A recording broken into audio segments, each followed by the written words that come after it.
It's 1900 GMT. Good evening. Welcome to News Night on Metro Television. We're live from our studio here on Dr. Iset Street, North Region, Accra Live on DSTV channel 277. My name is Noble Crosby. And I am Ifia Fuswa. Coming up in the next 60 minutes.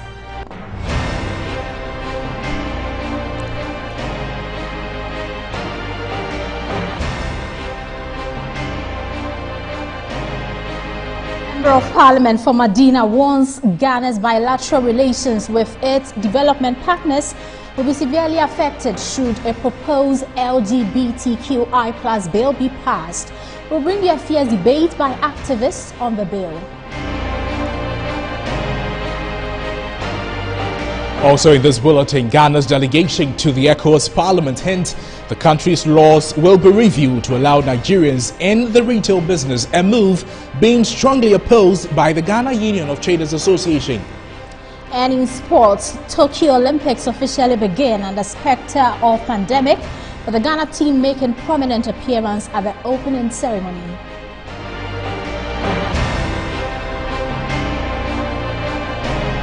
Later in entertainment, former manager of hip life artist Famia faces off with the musician over claims to songs produced under the OGB music label following Famia's departure from the label. And later on the international front, former president of Haiti, Jovenel Moise, buried 2 weeks after he was shot dead at his official residence by a paramilitary. Details of these stories and many more coming up in the next hour. Please stay.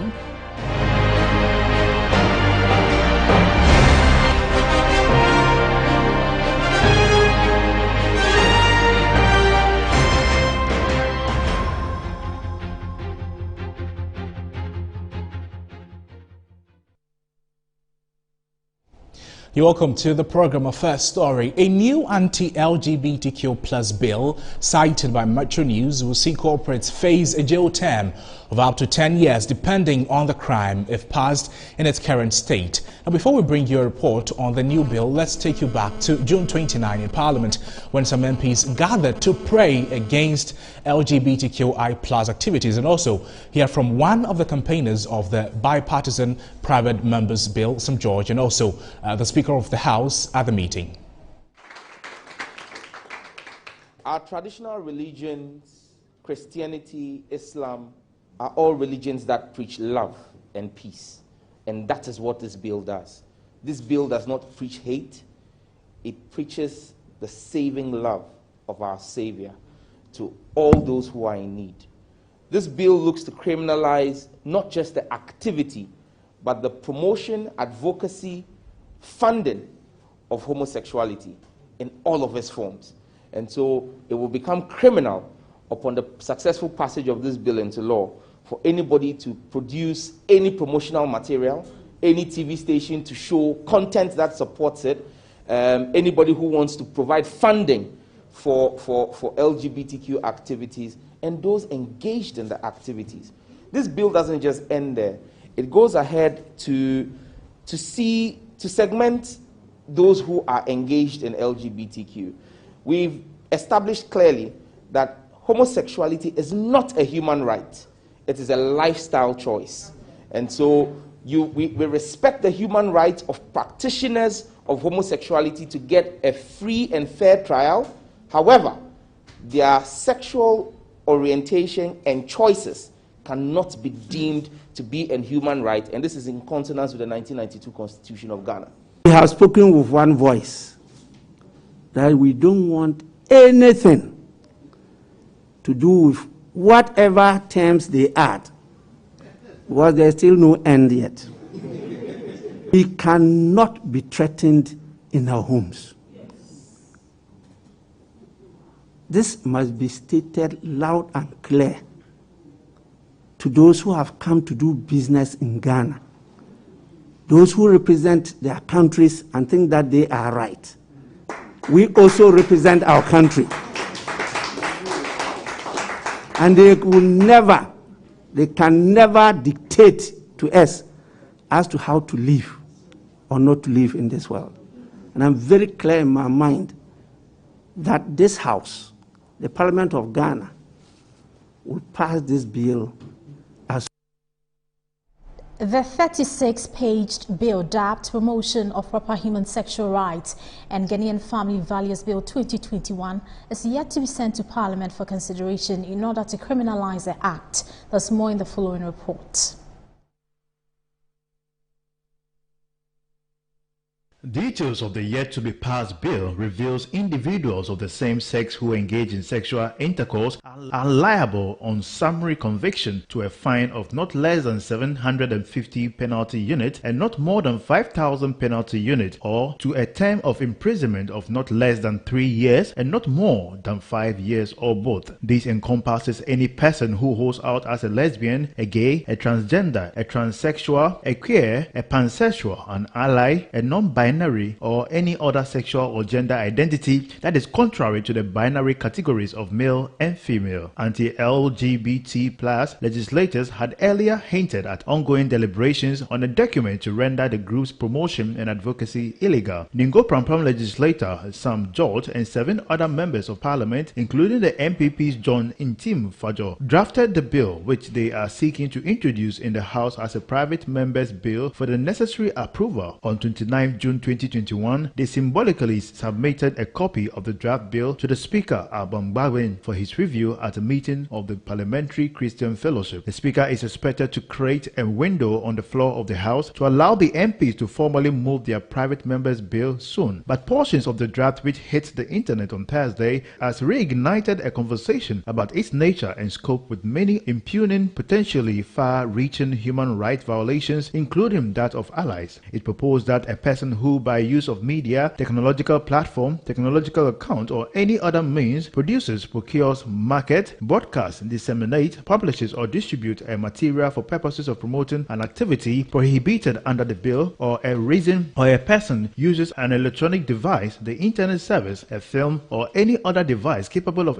electronic storage or transmission, promoting an activity prohibited under the bill, commits an offense and is liable on summary conviction to a term of imprisonment of not less than 5 years and not more than 10 years. The draft also suggests that persons who engage in activities that promote support, sympathy, or a change of public opinion towards an act prohibited under the bill are liable on summary conviction to a term of imprisonment of not less than 5 years or not more than 10 years. The bill is also proposing the disbandment of all LGBTQ+ groups, societies, associations, clubs, and organizations. All groups in existence before the bill came into existence and are intended to promote such activities are to be disbanded. Persons who contravene this provision could face up to not less than 6 years or not more than 10 years in imprisonment. But some 51,000 tweets generated since the issue went public have relayed some thought on the matter. Some social media users say the seeming antagonism against pro-LGBT activism as indicated in the draft is unwarranted. While some users support the development, many others also claim the vagueness and broad scope of infringement range per the bill gives wiggle room for its abuse.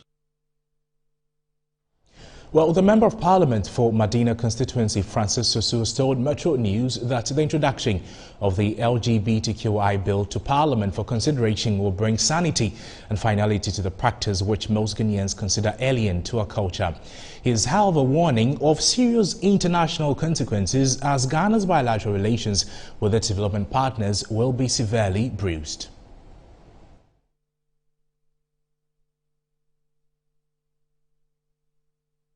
Let's have a conversation with us and speak with Robert Akoto Amoafo. He's a former country director of Amnesty International. We'll bring you that story later. Robert has joined us online. Robert, thank you so much for joining us on Newsnight. Let's start with this. What are your thoughts on the new bill? Do you subscribe to the school of thoughts that it is dehumanizing? Thank you for having me, and good evening to your viewers. First of all, my reaction is that it is unnecessary. It is against every tenet of human rights protection, as our constitution requires us to have. It is just a whims and caprice of some religious bigots and some people who are using this as a political tool against a vulnerable community, when there are serious issues that need to be addressed in the country.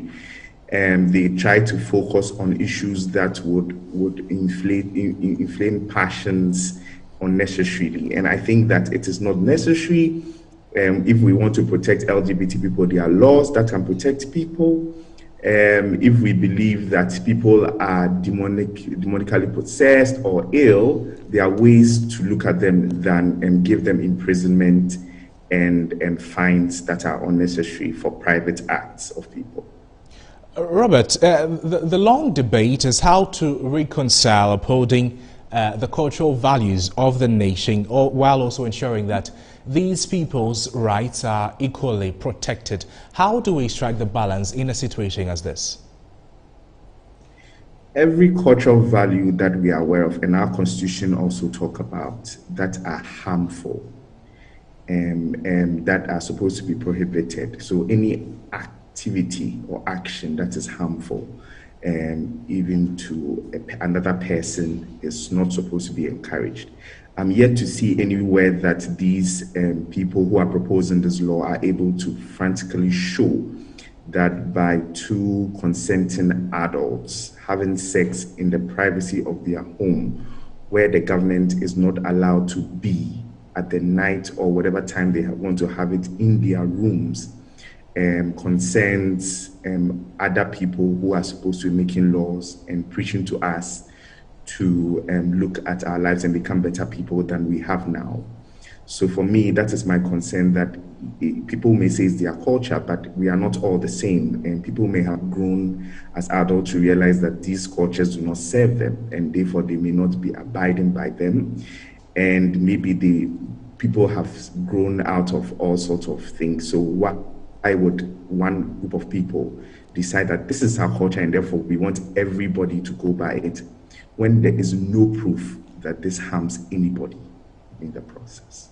Okay, so there's some who have argued that our handling of this particular issue could have some serious international consequences on us as a country. What's your take on that? How should we be handling this issue so far as protecting our international relations are also concerned? The key thing is protecting human rights of all persons, as our Constitution says in Article 12. It says protect the human rights of all persons. So once we do that and we ensure that children are in school, we see that our government is working towards ensuring that there are jobs. We see that the MPs are focusing on building laws that will build systems that will prevent corruption, and will focus on issues that will help us grow as a country and limit government control in areas that you have no business in. Then we would have international attention and investment. Currently, majority of the amount of our budget is financed by foreigners. And so it's very sad that we will have people thinking that it is only LGBT things that foreign people fund. It's wrong. Whatever funding that comes from the international community funds schools, funds things that will help protect people. Now, people will talk about advocacy and promotion. I think that it is important. It's clear that in the law, the framers of this law do not understand what LGBT advocacy is. What it is that it is protecting LGBT people, because already our so-called culture, religion, and other people are already causing harm to the LGBT community, and therefore the advocacy is not to promote something that is not acceptable. It is to protect people who are suffering from an already existing system that oppresses them and cause harm to them. And that is one of the things we are seeing today in our laws, and that will not... Robert, before you take leave of us, and very briefly, the bill is yet to be laid before Parliament. What interventions, I'm sure that's sort of as good news for you, what interventions could you make to prevent it from being laid in Parliament, and what is the way forward in this situation? At this stage, I'm sure it will be laid in Parliament and it will be discussed. And I think that the most important thing is that we give, as advocates, we give the right information to our MPs and draw their attention to the way this law will harm a lot of people. I've heard Sam George, the leader of the group, Honorable Sam George, trying to explain this, and people keep asking questions. This shows that this law is not clear. If it is adopted, it is going to cause havoc. If you look at the laws in Uganda and Nigeria, where they have similar laws, the police take advantage to go into the privacy of people's rooms and forcefully accuse people and extort money from them. So I'm sad that our MPs are not learning from other jurisdictions that are similar to ours. Right. So for me, I think that's important that we continue making them aware that what they are causing would be not only for people today that they are seeing as LGBT, but possibly their family members or their children in the future who may be harmed by this law that they are. Robert, we'd like to thank you so much for joining us on Newsnight. We'll be speaking with Robert Akoto, Amwafo, former country director of Amnesty International. This is Newsnight on Metro Television. Let's go for a quick break. We're back with more stories.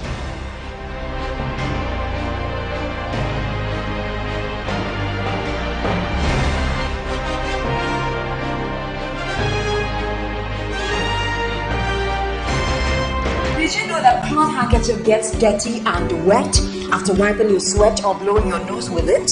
Keeping a dirty handkerchief in your pocket or bag is very unhygienic. Reusing it increases your chances of getting sick from germs. That is why I always use Flora disposable handkerchief. Flora disposable handkerchiefs is disposable, thus making it a more hygienic option. It's thick and very absorbent. With 10 tissues in a pack, Flora disposable handkerchief is better than a cloth handkerchief. Mommy. The Flora toilet roll, Flora multi-purpose paper towels, Flora table napkins, and Flora box tissues in a shop near you. For bill purchases, call Delta Paper Mail on 0243 033 033. Obia pe says AC. Trese, it will gold-plated things. Yet the copper pipes pa pebi na ye. Gasia, emfa or how biam roda sanibia. Enegum. Enye dede. Tansu of 4-in-1 filter system. 80 from a free mubano. Eye kroje. AC, yet the horsepower neto. Hisense kase eye 2.5. Eye 2.5. Kululu pianim. Yet the abepiemo. Eye Hisense AC Super Promo. Date near 26 July. Akobim 8 August 2021. Upe Asia Efe. Na eche. Na chili. Na nche power. Eye Hisense AC. Comfort to yemi. 26 July. Akobim 8 August. Madam Hisense. Matiti Suse. Who? 5 years warranty. Eda Sutia. Hisense and Kwane to me Yasamao. Hisense. Everyday prices for everyday people.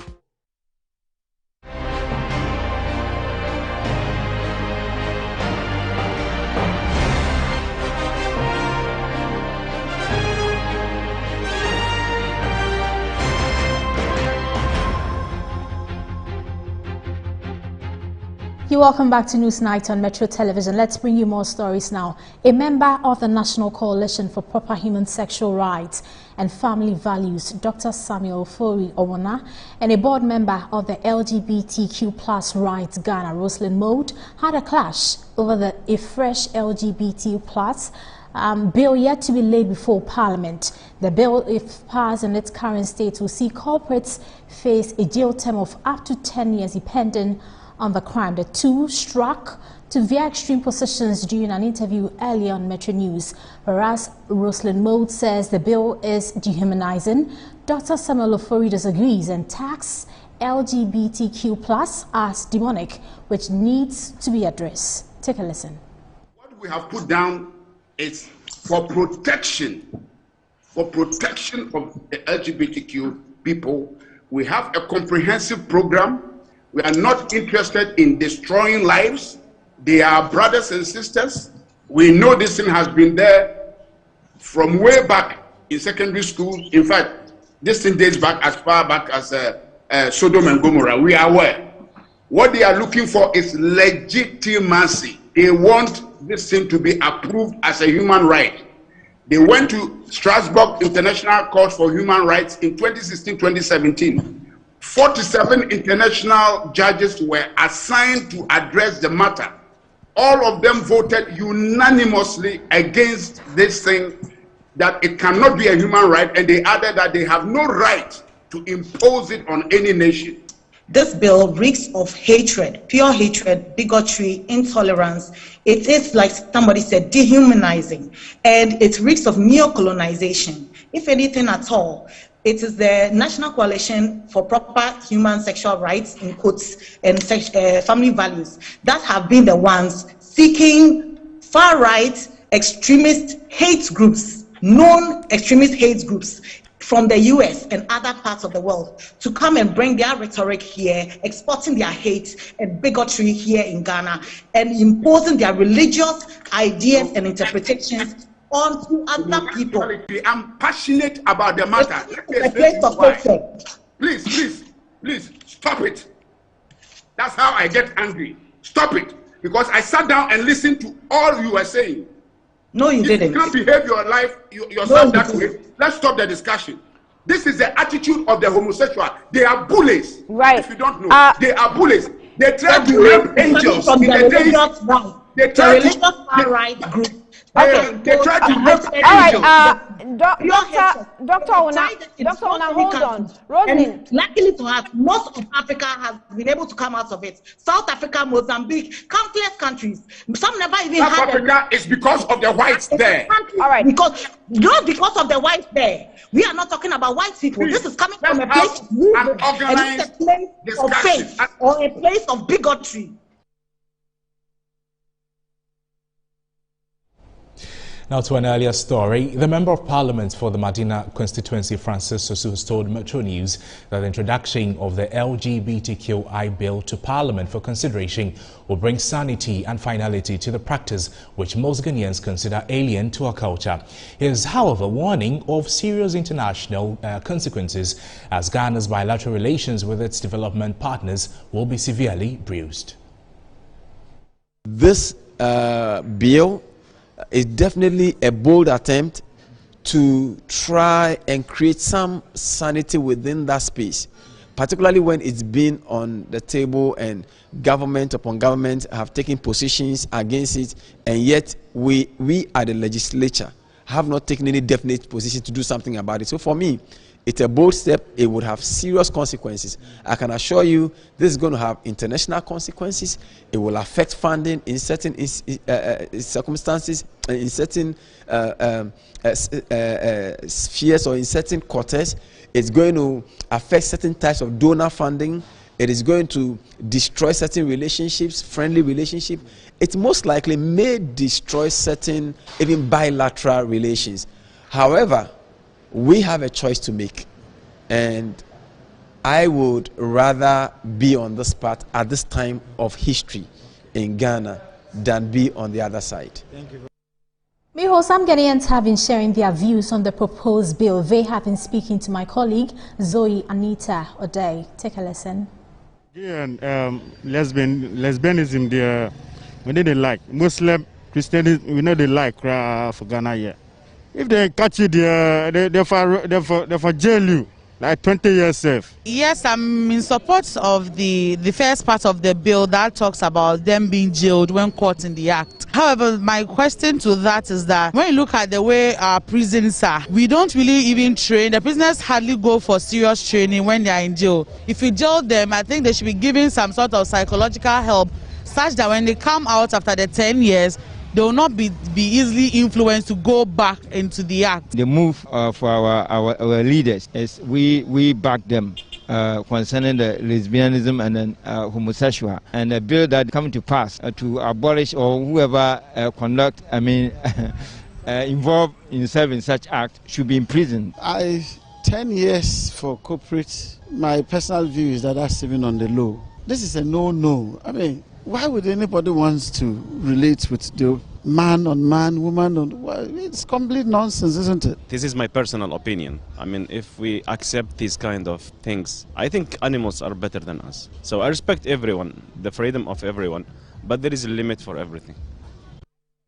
And to other stories, Justice of the Court of Appeal who doubles as the judge in charge of the Alternative Dispute Resolution, Justice Irene Charity Labi, has called on all Ghanaians to make good use of opportunities that come with the implementation of the Alternative Dispute Resolution ADR system. Justice Irene Charity Labi made the call at the launch of the ADR week in Tamale. So let's now have a conversation on the back of this, and we have been joined via phone by the National Coordinator of the Alternative Dispute Resolution Week to assess its celebration this week. Now, thanks so much for your time on Newsnight.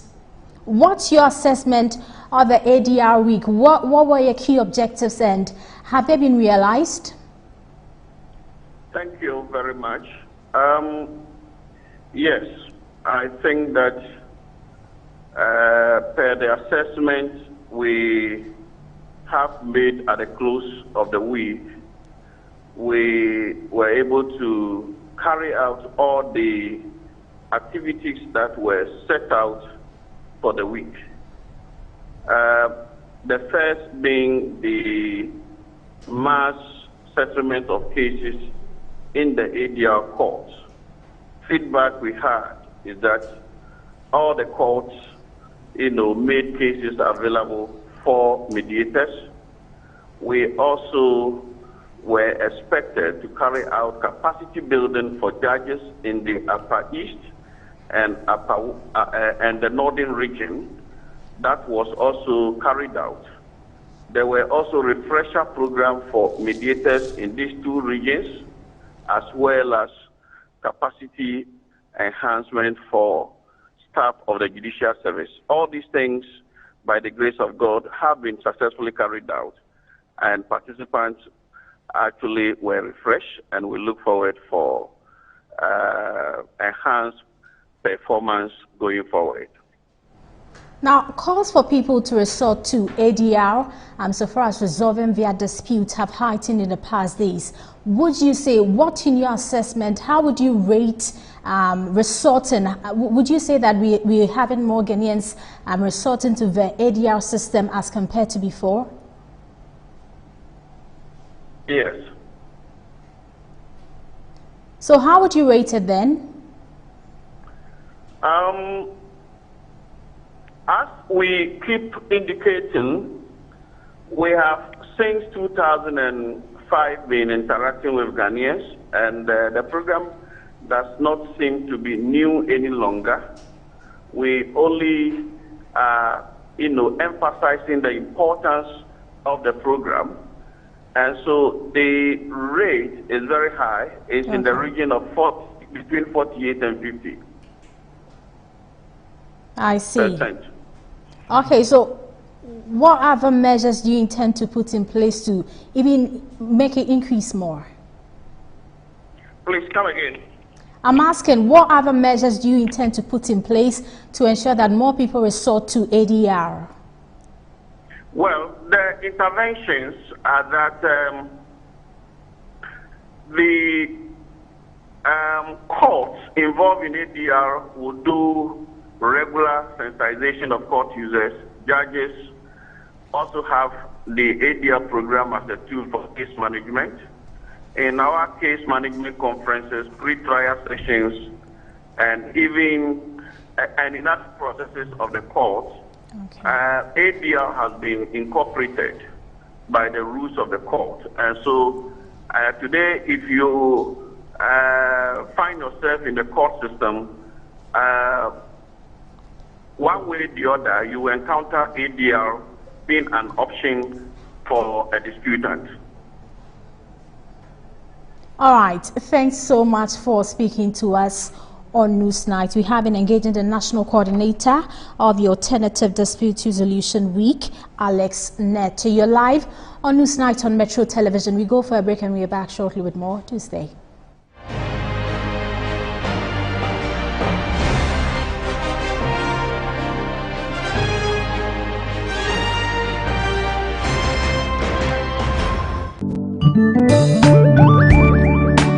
In Ghana and in Africa, there is only one place to look to get that luxurious design and decor for your offices and homes. Visit Jamila Home. We give you the climax of luxury wherever you find yourself. Presidential and executive office furniture, living room set, dining set, stunning mirrors, adorable wallpapers, lovely king and queen size beds, valuable antiques and antique goods, beautiful chandeliers and more. Into the bargain, we provide caring customer service, prompt delivery service, skilled and artistic full house design and decor services, and free decor ideas for your space. Our products and service is unparalleled, boasting of top-tier clients all over the globe.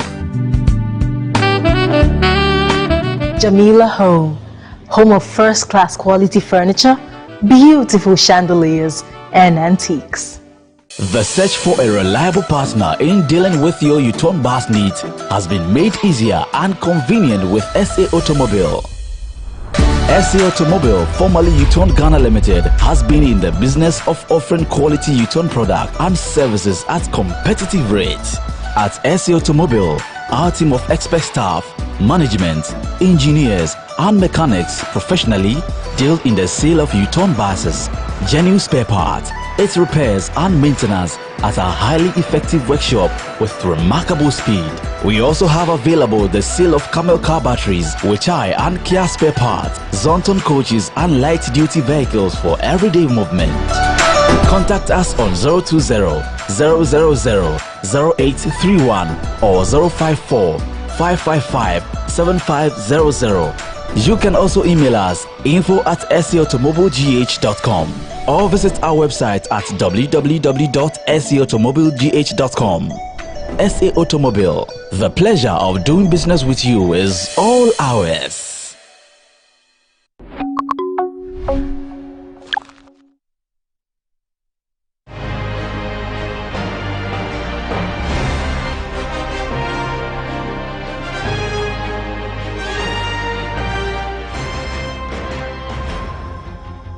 Welcome back to News Night. Business News is up next, and Winston Taki is standing by for the update. What have you got, Winston? Thanks, Crosby. Still, the issues concerning the trade relation between Ghana and Nigeria is still ongoing. I'll still bring you updates on forex and commodities markets. Stay tuned for more.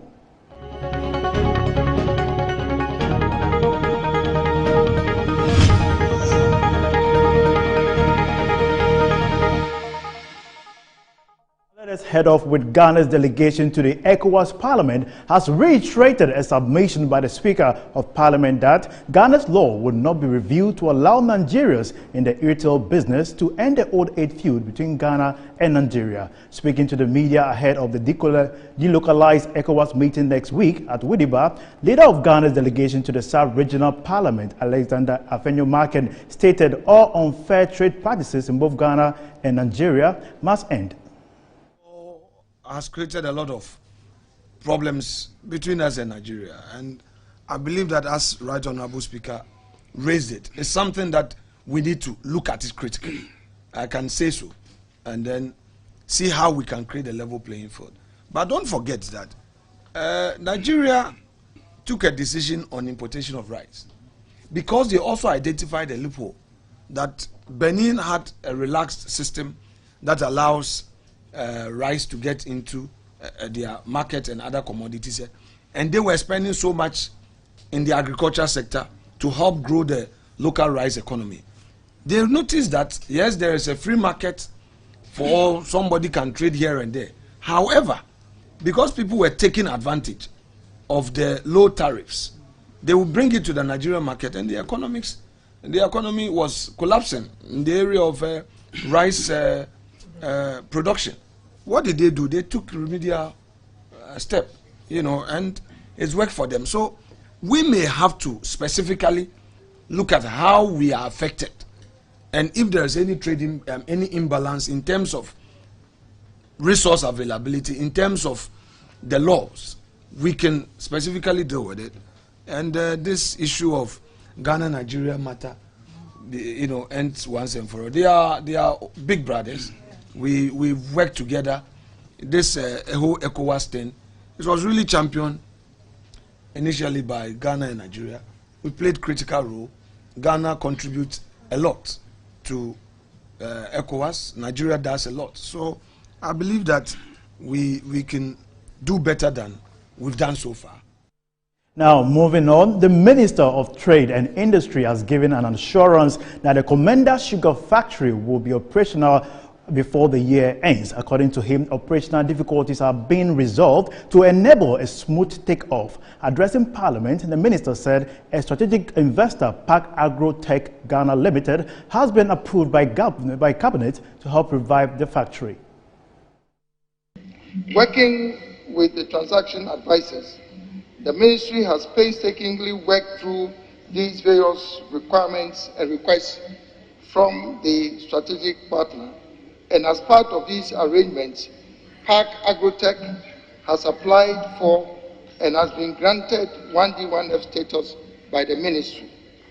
This will enable Park Agrotech to take advantage of the incentives and benefits as approved by Parliament for 1D1F registered companies, and therefore to commence operation of the Commander Sugar Factory expeditiously.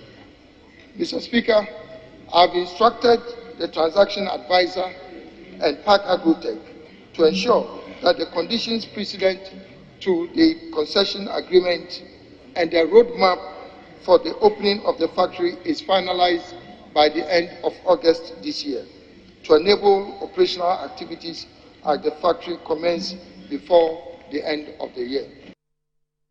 The Public Interest and Accountability Committee, PIAC, is calling for prosecutorial powers to deal with individuals and state agencies who misuse oil revenue. Speaking at the Middle Belt Forum of the 10 years of petroleum revenue management in the country in Kumasi, the chairman of PIAC, Professor Kwame Adom-Frimpong, explained that the committee needs to be granted such powers to flush out perpetrators of financial malfeasance of oil process. Here's a report filed by Metro News Ashanti Regional Correspondent Abdul Basit Suleiman, read to you. Interest and Accountability Committee, PIAC, is a statutory committee established under the Section 56 of the Petroleum Revenue Management Act 2011 at 815. The core objective is to monitor and evaluate compliance with the Act by government and relevant institutions in the management and use of petroleum revenue. This year's forum by PIAC in Kumasi was to engage the public from Western North, Bono East, Ahafo, and Ashanti region on the management and use of petroleum revenue. Chairman of PIAC, Professor Kwame Adom-Frimpong, highlighted numerous projects being financed with petroleum revenues. He said about 622 million cedis was used on physical infrastructure and service delivery in the education sector between 2017 to 2018, while over 31 million cedis was spent on physical infrastructure and service in the health sector. Using oil money to fund the free SHS, but today we can manage it. What about tomorrow? If certain things come, unforeseen contingencies set in, and there's no money coming from oil, how are you going to fund the free SHS? So what we are saying that is good policy, but you have alternative or additional sources. In case one is not good, you say you shouldn't put all our eggs in one basket. So in case one goes down, one can support. The Ashanti Regional Minister Simon Osei-Mensah explained the rationale for the Petroleum Revenue Management Act. Public Interest and Accountability Committee, by the friend Petroleum Revenue Management Act. Now, Act 815. And a T, Piaka, and left the no ambitious. No Jumedia or Medino or Moba, no Mabechre, Yemu. Sikana, in your free fan woman. Adia, Edi Aye, Scasan, Yanyabepim Samri. The former vice chairman of PIAC, Kwame Jantwa, and Hajia Dr. Azara Bukari, the president of the Savannah Queen Mothers Association, raised concerns about petroleum revenues being overspent. In the last 4 priority areas that were chosen, 92% of the oil revenue was used for free education. What about the other 3? So some of us are saying, perhaps at this material point, we should say that oil money for the next 4 years, we are using it for education. Oil money for the next 4 years, we are using it for electricity. oil money for the next 4 years we're using for sanitation, so that people can identify what the oil money has been used for. One of the biggest issues that they are talking about is our roads, which is their concern, that roads should actually be part of the priority. And yes, roads is part of government's priority by the booklet that we are having. Education is part of government priority. Now moving on, the Bank of Ghana has given approval to 11 out of 23 banks to pay dividend to shareholders in respect of the 2020 financial year. Following the effects of the COVID-19 pandemic, the central bank introduced some regulatory measures that include the financial institutions meeting certain key requirements before they could pay dividend to shareholders. The move was to prevent any pressure on the city and the economy, as some of these payments were to go to investors outside the country. Some banks, including Ecobank Ghana, GCB Bank and CalBank, have already paid dividends to shareholders. Deputy Head of Banking Supervision at the Bank of Ghana, Ismail Adam, said at the UPSA Law School Quarterly Banking Roundtable webinar that the decision by the Bank of Ghana is to build robustness in the banks post-COVID-19. On the Interbank Board today, the cedi has remained relatively stable in the past weeks, trading against the dollar at 5 cedis 79 pesos and against the pound sterling at 7 cedi 97 pesos. On the commodities market, Brent crude is trading at $73.61. Gold is selling at $1,802.70. Let's now bring you an update from the Forex and commodities market.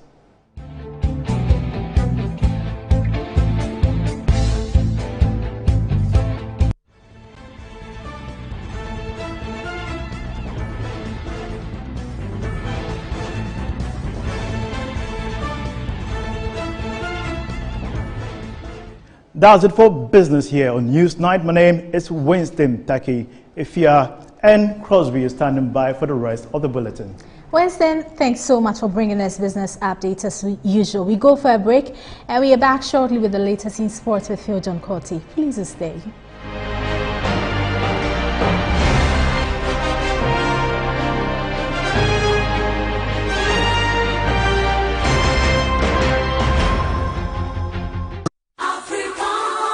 Accra, commercial capital of Africa, will host the 5th Ghana International Trade and Finance Conference, GITFIC, on the 27th of July 2021 at the Movenpick Ambassador Hotel in Accra at 9 a.m. prompt.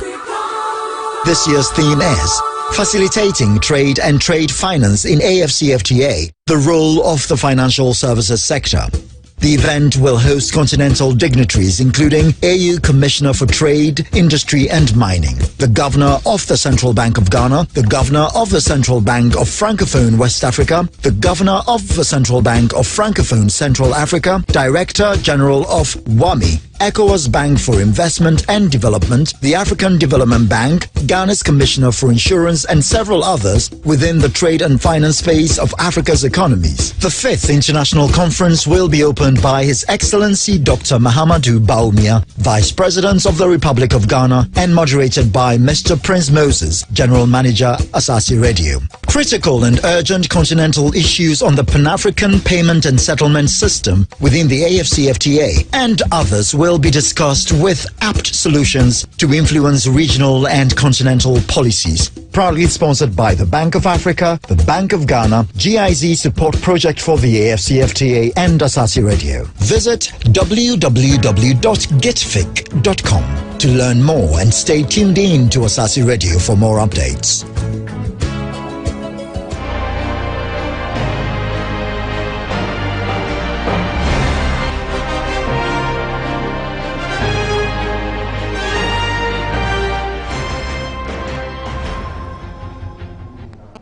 You're welcome back to Newsnight. It's now time to bring you the very latest in sports, and Phil is here. Hello, Phil. Hi, my dear. How are you? I'm good. What's coming up in sports? We're going to talk about the Olympic Games. We will talk about the chances of the Ghana athletics team. Then we'll focus on boxing. Up next, sports.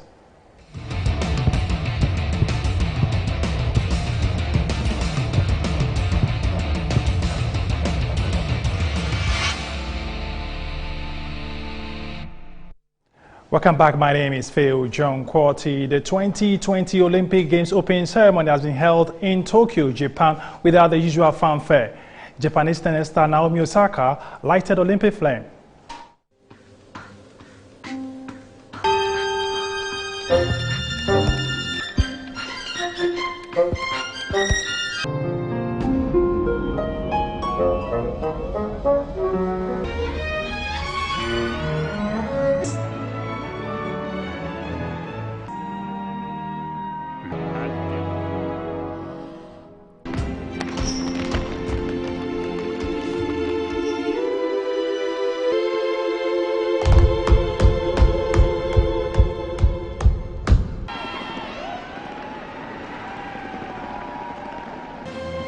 Greece!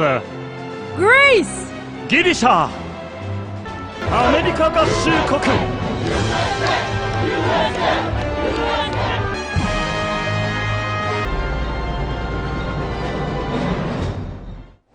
Well, those are pictures coming from Japan. Meanwhile, the president of the Ghana Athletics Association, that's the former one, George Luto, believes that Ghana is not well prepared to be well in the games.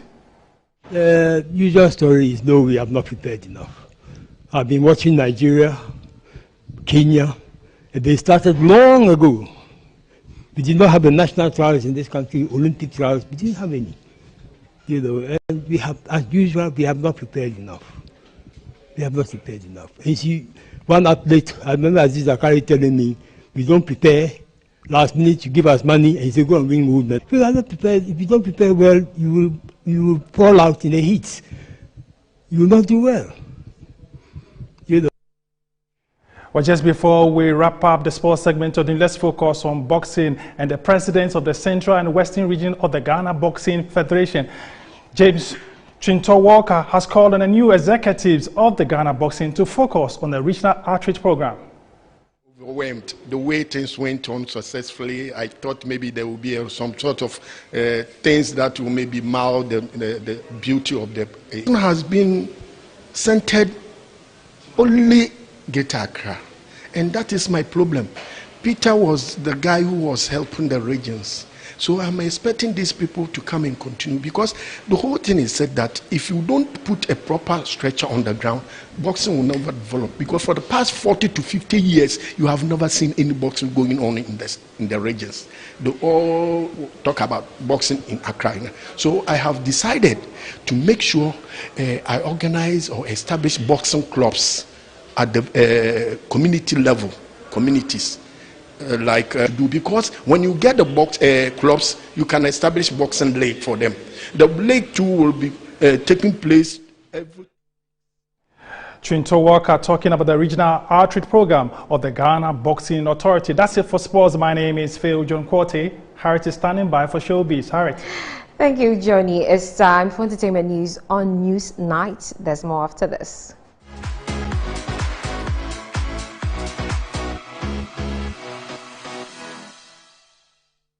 Popular Ghanaian social media cook Sweet Ajeli has expressed her fulfillment about impacting the lives of her followers through her cooking adventure on social media. She spoke exclusively to Francisca Kakra-Forson on Good Afternoon Ghana earlier in the day here on Metro TV. I am very excited when somebody reaches out to me to say, hey, because of you, I've started a business. And many people telling you that? Oh, plenty. A lot of people. A food business. Food business. Okay. Like sobolo. People are making sobolo. Yeah, I saw the sobolo and pineapple. Yes. I'm going to try that. Yes. I'll try and make that. It's delicious. It may be disastrous, but... No.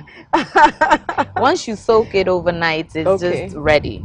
Not much. You can actually drink it without cooking it. Okay. But because you buy it from the market, you don't know. Yeah. You just want to boil it. Former manager of Hip Life musician Familia and owner of OGB music record label Ogidi Brown has cautioned his former signee Familia not to lay claim to any song produced during his time with the label. Ogidi Brown made this known in a post on Facebook earlier in the day. We thought the drama between hip-hop musician Fameye and his former manager Ogidi Brown was over, the two had to be at it again. After making it known to the world that they had parted ways amicably, Fameye has incurred the wrath of his former manager Ogidi Brown after he got an alert from YouTube over a claim of copyright to music videos produced under OGB Music, which is owned by Ogidi Brown. In a post on Facebook earlier today, Ogidi Brown warned Fameye not to lay claim on any song produced under the label. He wrote, "Fameye Music, never try to claim the songs and videos I produced for you, else you will see another side of me. My brother, go in peace. Never even sing the song I produced for you on any platform. This is the last message for you. Ungrateful, next will be action." This was accompanied by a screenshot of the YouTube copyright message he had received. According to a statement released earlier this week by Fameye, both parties had parted ways on a good note, but with the latest development, it doesn't suggest so. There hasn't been any response yet from Fameye.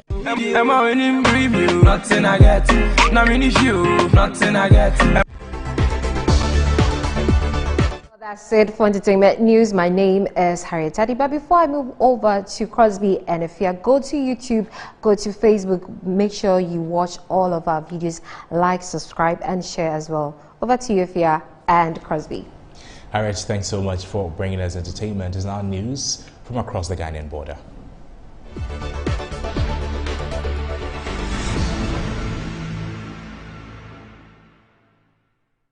On the foreign front, pallbearers in military attire surrounded late Haitian President Jovenel Moise's body in a closed wooden coffin as his funeral got underway on Friday, July 23, 2 weeks after he was shot dead at home in an assassination still shrouded in mystery. The attack was carried out by a group that included 26 Colombian former soldiers, at least 6 of whom had previously received U.S. military training. Days calendared with flowers in an auditorium and a Haitian flag was draped on top of the coffin. Foreign dignitaries, including U.S. President Joe Biden's top advisor for the Western Hemisphere, flew to Cap Haitian to pay their respect to Moise, joining mourners who have taken part in a series of commemoration in Haiti this week.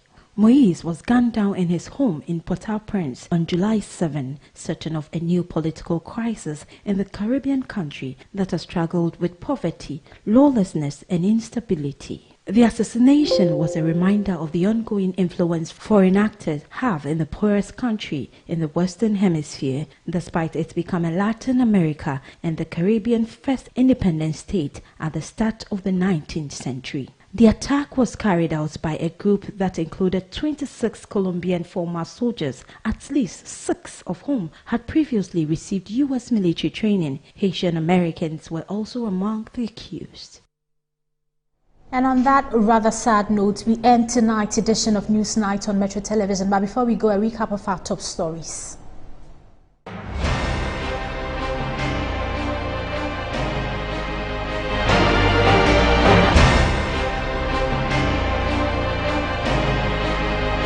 Member of Parliament for Medina warns Ghana's bilateral relations with its development partners will be severely affected should a proposed LGBTQI+ bill be passed.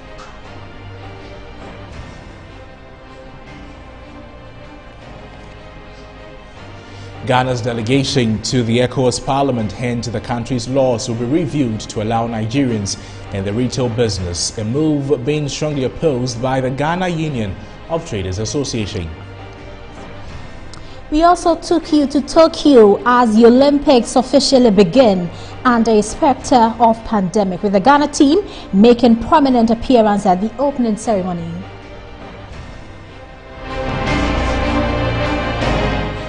Former manager of Hip Life artist Fameye faces off with musician over claims to songs produced under the OGB music label following Fameye's departure from the label. That came up in entertainment news.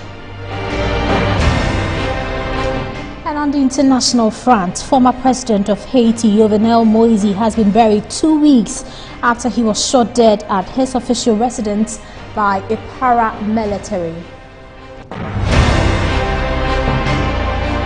Thanks so much for joining us on this edition of Newsnight on Metro Television. As always, we came to you from the Ikea Boahema City here at Northridge in Accra. My name is Sophia Piswa.